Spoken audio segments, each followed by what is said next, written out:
और रुक करते हैं और खबरों का। सीएम अशोक गहलोत आज झुंझुनू दौरे पर भी जाने वाले हैं और सीएम गहलोत के खेतड़ी के बबाई गांव में कई विकास कार्यों का शिलान्यास और लोकार्पण करेंगे। इस दौरान सीएम अशोक गहलोत महंगाई राहत कैंप का अवलोकन कर लाभार्थियों से संवाद करेंगे। प्रदेश प्रभारी सुखजिंदर सिंह रंधावा, पीसीसी चीफ गोविंद सिंह डोटासरा, प्रभारी मंत्री ममता भूपेश भी उनके साथ रहेंगी। सभा स्थल से तैयारियों का जायजा लिया हमारे झुंझुनू संवाददाता कृष्ण सिंह शेखावत ने।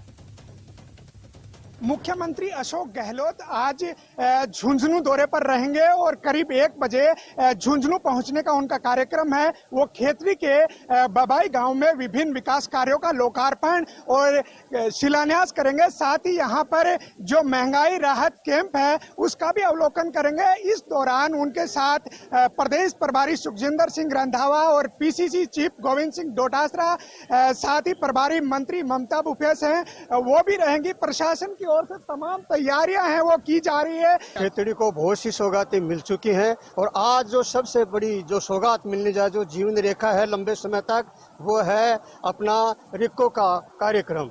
वैसे तो बहुत बड़े बड़े काम किए, अभी 4 दिन पहले ही वन्यजीव अभयारण्य का शिलान्यास हुआ था, कॉलेज का शिलान्यास आज हो रहा है।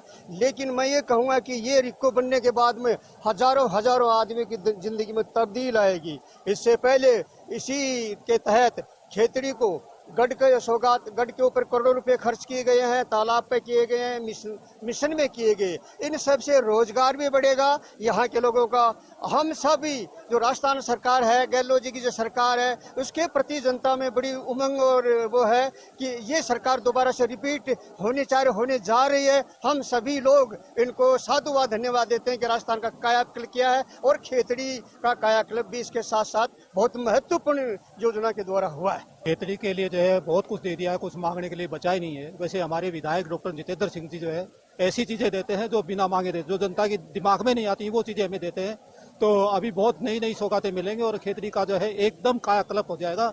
और क्या अहम मांगे हैं जो खेतड़ी के लिए होनी चाहिए? अहम मांगे रोजगार की है, रोजगार की पूरी होने जा रही है। अब जो है थोड़ी सी खेतड़ी को जो है एक टूरिज्म का दर्जा भी मिलना चाहिए था, वो मिल चुका है और हम चाहेंगे कि टूरिज्म और रोजगार को और ज्यादा बढ़े। ये हमारी आगामी विधानसभा चुनावों में अगर बात की जाए तो फिर तैयारी सभी दलों की तरफ से की जा रही है और इन्हीं तैयारियों के मद्देनजर सभी अपने रणनीति बनाने में भी जुटे हुए हैं। और इसी संबंध में आपको बता दें कि करप्शन बड़ा मुद्दा होगा। ये उपनेता प्रतिपक्ष सतीश पूनिया ने कहा है, राजस्थान की जनता सब कुछ स्वीकार कर सकती है लेकिन भ्रष्टाचार को स्वीकार नहीं किया जाएगा। उन्होंने कहा कि राजस्थान में करप्शन बड़ा मुद्दा है।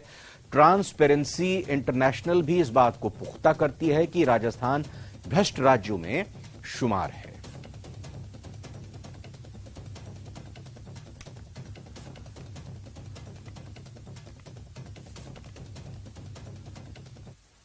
इस सरकार की यदि पूरे 5 साल का लेखा जोखा रखें तो किसानों की कर्जा माफी, बेरोजगारी, कानून व्यवस्था, इनके इतर जो सबसे बड़ा ज्वलंत मुद्दा है वो है भ्रष्टाचार का। सरकार के हाथी के दांत खाने की ओर है, दिखाने की ओर है। अशोक गहलोत जी मुख्यमंत्री के नाते जीरो टॉलरेंस की बात तो करते हैं, लेकिन पब्लिक डोमेन में जनता ये स्वीकार कर चुकी कि रिश्वत देने पड़ते हैं। और इसलिए जो भारत का करप्शन सर्वे है उसमें ये कहा जाता है कि 78% लोगों को यहाँ काम के लिए रिश्वत देनी पड़ती है। इंडिया का करप्शन सर्वे इसको प्रूव करता है। दूसरा एक संस्था है ट्रांसपेरेंसी इंटरनेशनल, वो भी इस बात को पुख्ता करती है कि राजस्थान इस समय जो उच्च भ्रष्टतम राज्य हैं उनमें से शुमार है। बीजेपी विधायक और जोधपुर जिला प्रभारी वासुदेव देवनानी बीजेपी के महाजनसंपर्क अभियान में जुटे हैं। देवनानी ने कहा कि केंद्र की योजनाओं को जन जन तक पहुंचाने के लिए सम्मेलन कर रहे हैं। देवनानी ने यह भी कहा कि गहलोत सरकार की योजनाएं चुनावी हैं, इसका कोई फर्क नहीं पड़ेगा क्योंकि ये योजनाएं धरातल पर नहीं है। देवनानी ने यह भी कहा कि बीजेपी भ्रष्टाचार को बड़ा मुद्दा बनाएगी। के जिला प्रभारी वासुदेव देवनानी लगातार बैठकें कर रहे हैं। इस समय न्यूज 18 पर वासुदेव जी हमारे साथ हैं।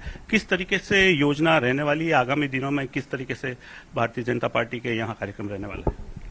देश के यशस्वी प्रधानमंत्री मोदी जी के 9 साल के सुशासन, सेवा, जन कल्याणी नीतियों की महाजनसंपर्क अभियान के तहत प्रधानमंत्री जी ने अजमेर से इसको लॉन्च किया और लॉन्च के तहत देश भर के प्रत्येक बूथ से लेकर के और प्रांत स्तर पर और राष्ट्रीय स्तर पर इस अभियान को हमने चला रहे हैं, जिसके अंतर्गत हम लोगों ने हमारे जितने मोर्चे हैं इनको सक्रिय करने की दृष्टि से मोर्चों के सम्मेलन प्रत्येक स्थान पर तय किए हैं। जिस तरह की योजना और जिस तरह का माहौल है उस तरह बीजेपी के पास बोलने के लिए कुछ भी नहीं है, इस पे क्या बोलेंगे आप? मेरे को 13 के दिन याद आते हैं जब इन्होंने फ्री दवाइयां, फ्री जांच, नंबर 1 मुख्यमंत्री से लेकर के पता नहीं नाना प्रकार की घोषणा की थी। परिणाम ये निकला को 21 सीटों तक सिमट गए। और जब हमारे संगठन का ढांचा नीचे पन्ना प्रमुख से लेकर के और ऊपर तक संगठनात्मक ढांचा भी है, और कांग्रेस के खिलाफ सबसे बड़ा जो मुद्दा हम लोग बना रहे हैं वो है भ्रष्टाचार। भ्रष्टाचार में जिस तरह से पेपर लीक में ईडी ने बीच में आई है, जिसके कारण से कांग्रेस के पेट में दर्द होने लगा है, क्यों इसके तार ठेठ सीएमओ और उच्च मंत्री स्तर तक के व्यक्तियों तक इसके तार जा रहे हैं, जिसके कारण से इन्होंने जारोली से आज तक पूछताछ नहीं की। इवन आरपीएससी का मेंबर जिसने बड़े बड़े होर्डिंग लगाए थे, धन्यवाद मुख्यमंत्री गहलोत जी, वो सीधा गिरफ्तार हुआ है। और आज भी आरपीएससी के चेयरमैन से कोई पूछताछ अभी तक नहीं हुई, ताकि सारे 50 लाख 60 लाख जो युवकों के जीवन के साथ खिलवाड़ हुआ है वो सरकार से बदला लेने के लिए आतुर बैठे हैं। मैं समझता हूँ भ्रष्टाचार, कहीं भी इनके मंत्री खुद कह रहे हैं कि फाइल भी बिना पैसों के नहीं हिलती, तो भ्रष्टाचार लोगों के मन में गहरा बैठा हुआ है, वो इन सारी योजनाओं को पानी फेर देगा। जोधपुर से कैमरा पर्सन समीर खान के साथ रंजन दवे, न्यूज 18 राजस्थान। और एक बड़ी खबर आ रही है इस बीच, ईडी ऑफिस पहुंचे हैं किरोड़ी लाल मीणा। नई शिकायत दर्ज कराने के लिए वो ईडी ऑफिस पहुंचे हैं। तो आपको बता दें कि कल भी ईडी ऑफिस में अपनी बातों को रखा था, कुछ शिकायतें लेकर पहुंचे थे, और अभी एक बार फिर से नई शिकायत दर्ज कराने के लिए ईडी ऑफिस जयपुर में पहुंचे हैं राज्यसभा बीजेपी सांसद किरोड़ी लाल मीणा, और यहां पर कुछ दस्तावेज दिखाते हुए मीडिया के सामने। लगातार किरोड़ी लाल मीणा मुखर भ्रष्टाचार के मामलों पर, भर्ती प्रक्रिया पर क्या कुछ उन्होंने कहा है वो सुनो। राजस्थान में जो काली कमाई कर रहे हैं, हजारों करोड़ में जो काला धन है, उसको मॉरिशस के रास्ते से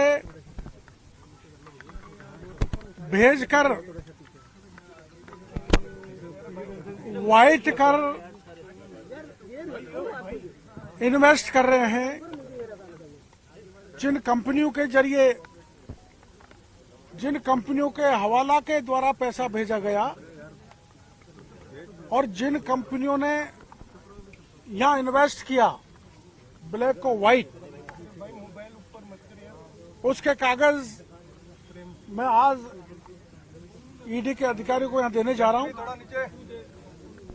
आपको पत्रकार वार्ता में मैंने शिवनार कंपनी का लिया था, कहा नाम,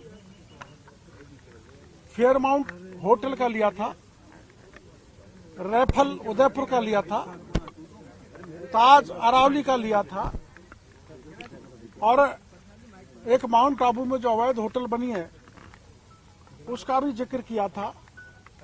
श्री गंगानगर से बड़ी खबर आ रही है, जहां पर सूरतगढ़ नगर पालिका की बैठक में हंगामा हुआ है। साधारण सभा की बैठक में हंगामा हुआ है। बैठक शुरू होते ही अध्यक्ष ने बैठक को स्थगित कर दिया। पालिका कार्मिक की मौत को लेकर यह बैठक स्थगित की गई। देखिए कैसे टेबल के ऊपर चढ़ गए यहां पर मौजूद ये पार्षद, और करीब 8 महीने बाद ये बैठक बुलाई गई थी और बैठक स्थगित होने से पार्षद गुस्सागर नाराज हो गए। चेयरमैन ओम प्रकाश कालवा के खिलाफ जमकर नारेबाजी की। अध्यक्ष के चैम्बर में विधायक के सामने तीखी नोकझोंक भी हो गई। आप देखिए कैसे यहां नोकझोंक आपस में हुई।